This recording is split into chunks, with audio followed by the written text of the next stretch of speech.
nga bwe twalambika mu guidelines zaffe nti omuntu okusunsulwamu nga presidential candidate ekimu ku bisaanyizo ateekwa okufuna obuwagizi abalonzi 1,100 okuva mu buli district ezikola 2 districts za Uganda ze district 98. So wetwogerera olunaku lwaleero ne mu kifo kino wetuli twakafuna abakomyawo emikono 11 kwabo abatwala empapula nga mwabo mulimu ebibiina by'obufuzi bina ebyakakomyawo empapula.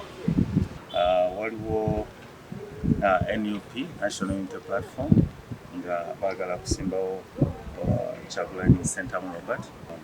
Nawo kye tutandise bwe tufuna empapula zino nga tuzitukwata nga tuziyisa mu nkola eyitibwa verification, kwe kukakasa nti amannya agatuweereddwa geego nga bwe twalaga bwe galina okubeera.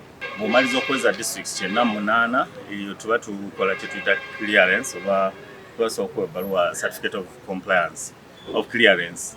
Oba osobola okweyongerayo ku mitendera emirala ng'okusasula ensimbi mpozi n'okubuukinga olunaku lweyagala okugirako okusunsulwamu. Twalaga nti tujja kususulamu nga 23 omwezi guno. Download the app on App Store or Google Play Store now. Vision Digital Experience, the future of media.